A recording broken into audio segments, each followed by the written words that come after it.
ഇപ്പോൾ ഡോക്ടർ പറഞ്ഞു സ്വയംഭോഗത്തിൻ്റെ കാര്യം പറഞ്ഞു. അപ്പോൾ എങ്ങനെയാണ് ഈ കുട്ടികളത് ചെയ്യുന്നുണ്ടെന്ന് എങ്ങനെ മനസ്സിലാക്കാം?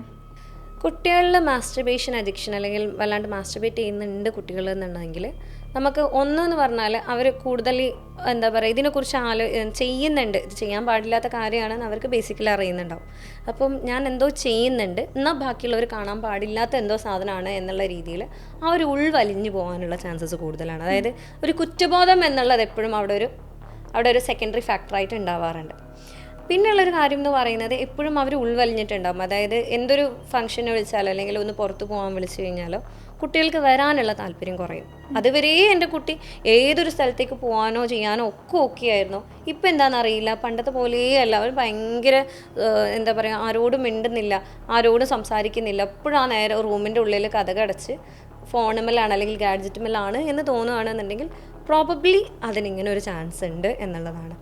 മൂന്നെന്ന് പറയുന്നത് അവരറിയാണ്ട് തന്നെ അവരുടെ പ്രൈവറ്റ് ഏരിയാസിൽ അവർ സ്റ്റിമുലേറ്റ് ചെയ്തുകൊണ്ടേയിരിക്കും എന്നുള്ളതാണ് പിന്നെയുള്ള ഒരു പ്രശ്നം എന്ന് പറയുന്നത്. അതായത് ഈ കുട്ടികൾ പോലും അറിയുന്നുണ്ടാവില്ല അവരവിടെ തൊടുന്നുണ്ട് എന്നുള്ളതോ, അല്ലെങ്കിൽ അവർ ആ പ്രൈവറ്റ് ഏരിയാസിൽ പബ്ലിക്കലി അറിയാണ്ട് പോലും അവരറിയാണ്ട് സ്റ്റിമുലേറ്റ് ചെയ്യാറുണ്ട്. അപ്പോൾ ഇത്തരം കാര്യങ്ങളും ശരിക്കും നമുക്ക് ഇങ്ങനത്തെ ഒരു അഡിക്ഷൻ ഉണ്ട് എന്നുണ്ടെങ്കിൽ കുട്ടികളിൽ കാണാവുന്നതാണ്.